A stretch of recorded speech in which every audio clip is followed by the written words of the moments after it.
Hi everybody, it's Lori here from Platique to go over some of the books that I have been reading recently. So I'm trying to catch up on some of the months that I haven't shared with you all, the books that I have been reading.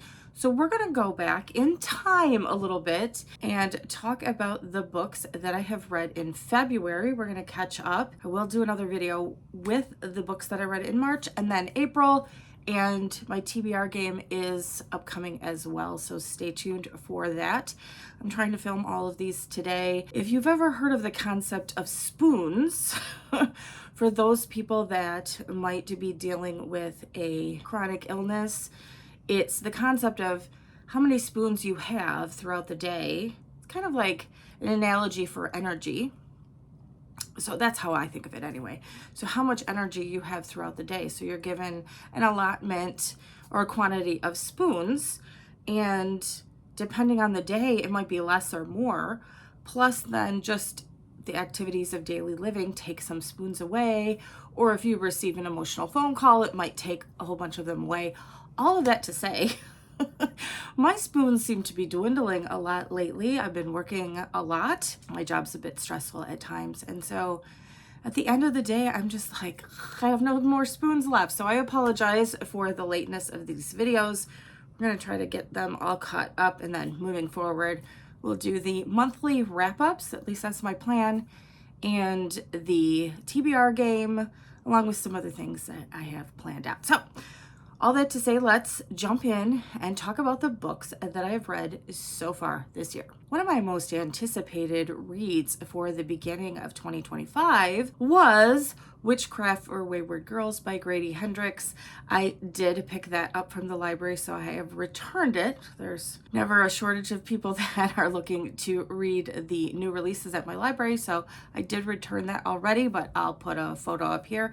I really liked this one. I will say I have seen some reviews of people that didn't really care for it, and that's fair. Obviously, we all have different tastes in books. I really enjoyed it. As a child of the 70s, from an unwed mother myself, who was given up for adoption, this really rang home to me. Now, I was a little bit later, so my mother was not in an unwed home, plus she was older, she was not a teenager, and so I just read this from the point of view of her. I was thinking of her at that stage in her life and the emotions that the girls were going through during this tumultuous time in their lives.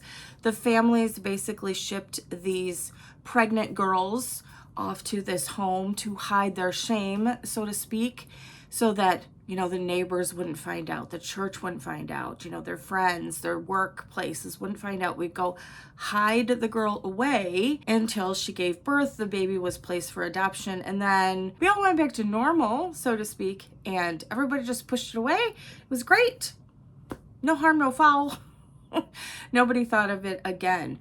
But in this story, the girls were in one of these homes and were not treated well. Were essentially treated like servants to the woman running the home, and they had no say. So no autonomy over themselves, their bodies. It was just like, you brought this shame upon our family, and we're going to put you away until you deliver this sinful creature, whatever, and then you can come back and live with us like nothing ever happened. We're just going to move forward. You can't ever talk about it again. We're not going to deal with it. It's just something, unfortunate incident, we're going to put it aside. But while they're at this home for unwed mothers, a library book truck shows up. They're allowed to take out a book, and the librarian passes a witchcraft book onto one of the girls, and the results of that are wacky and wild. It was an excellent look at this time in history and the atrocities that were played out to these girls. Of course, the men involved didn't have to go through any of that, and it was just an excellent story. I really liked reading about Grady Hendrix's experience with members of his own family, so make sure if you read this book, keep going, look at the, afterword in the back of the book. It was incredibly moving and I really enjoyed it, but the story itself was very entertaining, and there were a couple of gross, I guess it would be body horror type things. There were a couple of moments of that where I was like, oh, this is bad, but more so for my own queasiness or anything else, but I really enjoyed that, and I'm giving it a 4-star. By the way, I don't think I mentioned it, but that was for my mood read for the month. I did pick an orange card, and that was a mood read. Okay, so our next read was a book purchased in the current year, and that was a purple card, and I chose Middle of the Night by Riley Sager. This was another wild and wacky read. It's interesting because I think for me, both Grady Hendrix and Riley Sager both have books that I would say, or tend to have books that are a little bit wild and wacky, at least in my experience. This also took me on a bit of a wild ride. I wasn't exactly sure where it was going to end up. We have an adult here that returns to his childhood home reluctantly because it's the scene of a crime from many, many years ago that has yet been solved. One of his best friends, or his best friend, went missing from the tent that they were both sleeping in his backyard when they were 10 years old. He has never been seen again. So there were a lot of questions. Everybody looked upon one another. It was a cul-de-sac. And so everybody in this cul-de-sac of this tight-knit community, or once tight-knit community, all blamed one another. Everybody kind of looked suspiciously at one another. There were a lot of the neighbors that still lived there back from the time that this occurred. And so when he comes back to his childhood home, he starts looking at everybody in a different way from an adult's perspective and thinking, what could have happened? He was in this tent and it was sliced open, and presumably his friend was taken in the middle of the night and he never heard it. And so he is plagued with recurring nightmares of like the ripping sound or the cutting sound of the tent, not really being able to see the face of the person that was involved. And so he keeps having these nightmares. They get worse and worse as he is there. And so he tries to really investigate what could have happened. I really didn't see it coming. There are a lot of twists and turns. I really enjoyed this one as well. I like Riley Sager as an author. And so I know he's a little bit of a hit and miss for people, but so far, I believe they've all been a bit of a hit. Maybe not 5 stars, but I really enjoyed myself. I'm going to say 4 stars for this one. Our next selection was a yellow card, and it was a standalone title. I selected To Get to the Other Side. I have had this on my shelf for a couple of years and wanted to make sure that I got to it. It is rom-com type of story. We have Trixie here and Bear. And Trixie runs out in the middle of the road one day when she sees a chicken trying to cross the road to, of course, get to the other side. And she takes this chicken in because she just has a heart of gold. She works for an animal rescue group, I believe, and so she's always rescuing animals and trying to save them. Nobody wants to deal with this chicken. Everybody's just like, it's just a chicken. We eat them all the time. Why do you care? But she just feels in her heart that this chicken should be saved, and so she takes it in and tries to nurse it back to health. However, her landlady is not so keen on her rescuing animals and taking them in. She has a no pets policy, and so Trixie is kicked out of her apartment, must find a new place to live very quickly, and that's where Bear comes in. He sees this incident with the chicken. Can't believe this woman risks her own safety to run across the road to get this chicken. Meanwhile, Bear has his own things going on in his life. He has some older sisters that really kind of meddle in his life and want him to meet people. And so they put an ad in the newspaper thinking that he is having money troubles to rent out his spare room without his knowledge. They're going to screen the person and find somebody good for him that will help him pay his bills and maybe get him out a little bit more. And who answers the ad but Trixie? When they screen her, they think that she's perfect for him, bubbly personality, outgoing. They just agree to everything, including the chicken, and hijinks ensue. I thought it was really cute. I enjoyed my time with them. I'm going to give it a 3.5 star. Our next selection was a purple card and was set in a big city. I chose the Lockwood & Co. or Lockwood & Company, The Screaming Staircase. I believe this is a middle grade mystery series. I think there's 5 of them. There's also a Netflix series, as it says on here.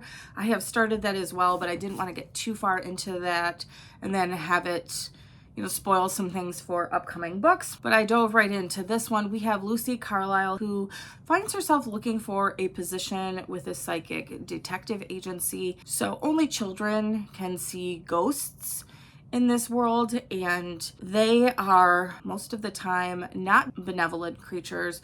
They are out to do harm, and so there's all these rules that they can't go out at night during certain times. They have chains so that if they go out to take care of a ghost or try to talk to the ghost, they have chains. And I'm trying to think, is there salt? All kinds of different things that they utilize in their kits when they go out, but they're only children because only children can see them. So they're very young. They're supposed to be in the care of an adult at one of these detective agencies, and they help solve these crimes or incidents, whatever might be occurring because of these ghosts or these other creatures. Lucy is trying to find a role at one of the prestigious detective agencies in town, and nobody will take her.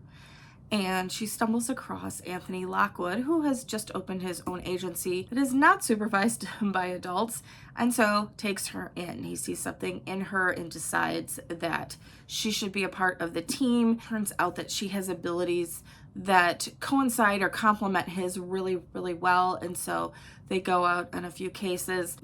I think the theme of February was hijinks, because a lot of interesting things occur. They get themselves into some scrapes, cause some major damage for the use of some of the items that they bring with them.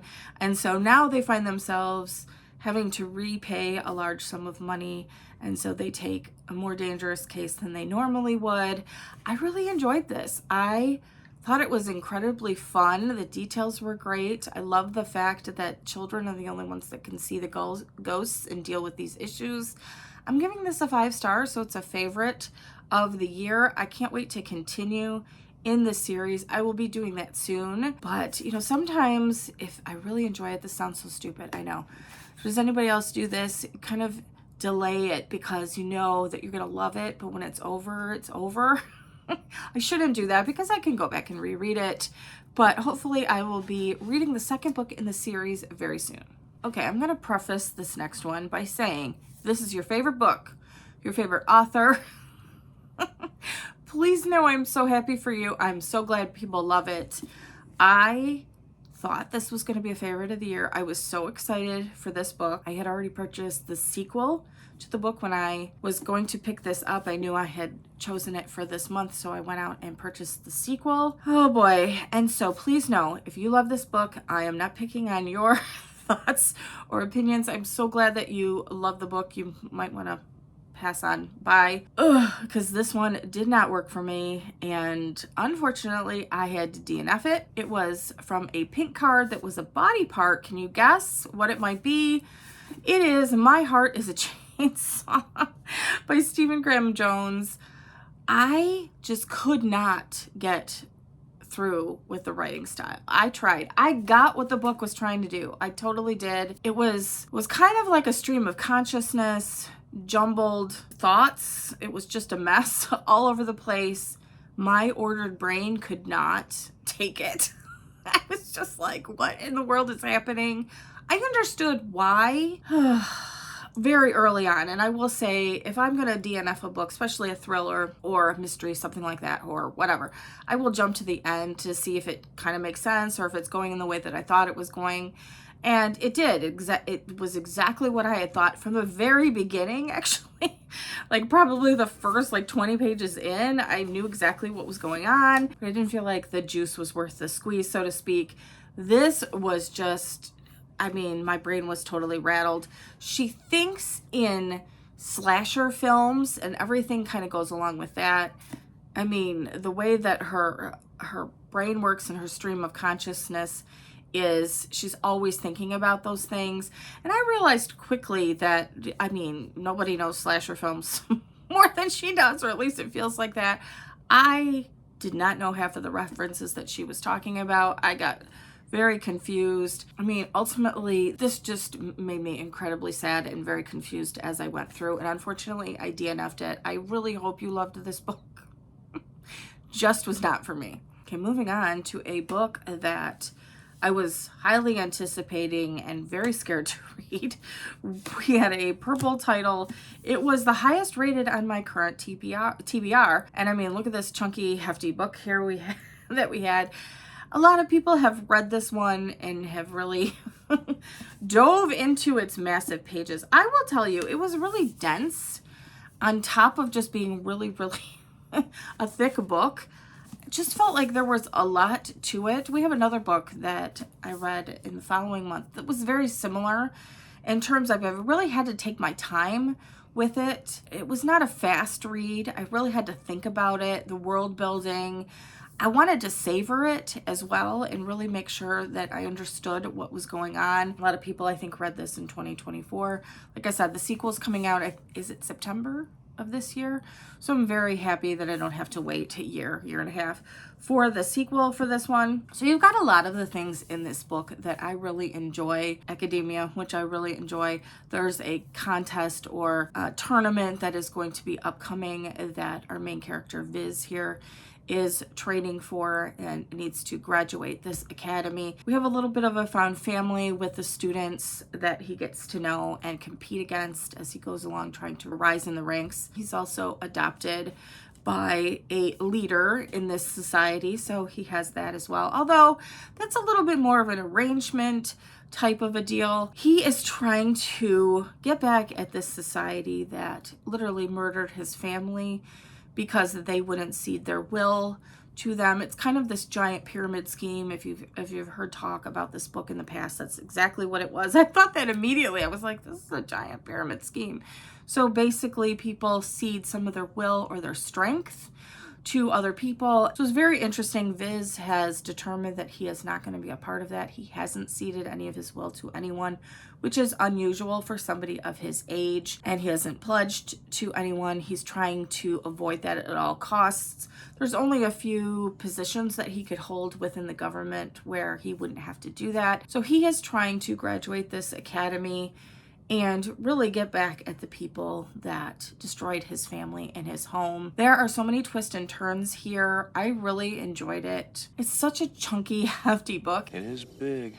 It's very big. But I want to go back and read it again before the second book comes out. So maybe I will just kind of plan for, I don't know, a month-long extravaganza in this world, because it'll take me a while. It might not take as long to reread this first book, I'm going to guess, because I don't have to, savor every word. But I want to kind of go back and experience it again right before I go into this world. This is a 5-star favorite of the year. Definitely putting this back on my bookshelves, and can't wait for the next book to come in. I don't think I've pre-ordered it yet, but I will be. Definitely want to match this cover. This is the reason I bought this one instead of the one that I saw a lot of YouTubers had, because I knew that the next book was coming out would match this one. Highly recommend. If you haven't picked this up, maybe if you're thinking about it, maybe pick it up in the next couple of months so that you're ready for the next one. I think you'll be sucked in. I'm not the biggest fantasy girly, at least not yet. I'm getting more and more acclimated, but this was a really great way to dip my toe in and learn about a different world that's similar enough to ours, but has other magic systems and things going on within it. I really, really enjoyed it, and I think that if you're interested at all in fantasy, I would give this one a try. Our last book of the month was Pink Card, and it was some sort of trip or journey.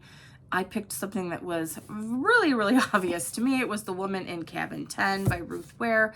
I had tried to read this on a cruise previously and was just busy with all the things that one does on a cruise and didn't get very far into it and wanted to pick it back up again. It wasn't that I wasn't enjoying it, just, things got away from me, time got away from me, and next thing you know, we were home, I hadn't finished the book and put it aside for a later date.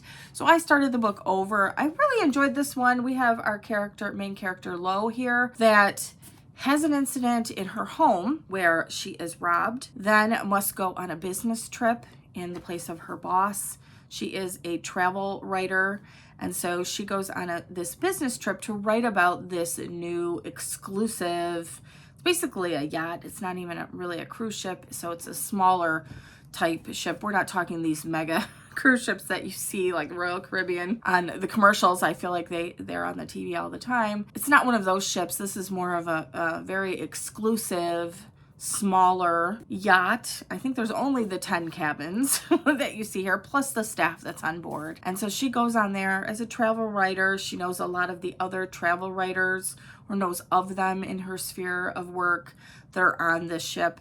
And I think it's the first day that she's there. She knocks on the cabin next to her on the door because she doesn't have any mascara, and she's hoping that maybe the person does. So she knocks on the door, sees a young woman, borrows some mascara from her, and the next day there's no trace of this person. And they're out to sea. Where could she go? She does kind of remember vaguely that she heard some kind of bump in the night in the cabin next door. And so with her addled brain from, dealing with the trauma that she experienced before she left and the dreams that are happening, when she can find any sleep, actually. Sleep is very elusive to her because of the incident. And she drinks heavily, she's not sleeping, she traveled, she's probably jet lagged, all of these things. She is just not getting rest, she's not getting the proper nutrition, and she's drinking. And so it just doesn't help her to think clearly. And so she's making wild accusations. Kind of reminiscent of Gone Girl type of a scenario. I was thinking of that. Like, it has some similarities if you like that book. Thinking of another one. Was it like The Woman on the Train or something? Something along those lines, where we had an unreliable narrator and we weren't really sure if we could trust what we were seeing from her eyes and hearing her accounting. So this kept me on the edge of my seat, I will have to say. I really was doubting some of the things. I had some questions about people in her life, and it didn't turn out the way that I thought it was going to. I really enjoyed it. Had a really good time. I'm going to give this a 4-star rating. Mild spoiler, I think. So turn this off in 3, 2, 1. There is a sequel to this book coming out. Give you a bit of a spoiler in terms of things that are going on in this book. But anyway, I highly recommend that you pick this one up. I enjoyed it. So overall, I had a really great month. I have a couple of favorites from the month. I have a series for sure that I want to continue with, The Screaming Staircase and The Will of the Many, of course. I want to continue that later in the year. So yeah, I think it's overall a great month. I only had one DNF, and that was unfortunately one of my most anticipated reads that has been on my shelf for a little while. I did pick up the sequel to it, like I did say, and I returned it, thankfully. I had just purchased it. Obviously hadn't even cracked the spine because I didn't finish the book, and just took it back and exchanged it for something else. I was lucky I was able to do that, but yeah. Overall, I had a wonderful reading month. Let me know your thoughts on these books down below. I'm curious if you agree or disagree with me. Be nice. My heart is a chainsaw. And I look forward to talking about and catching up with all of you with my books for March. Bye, everybody.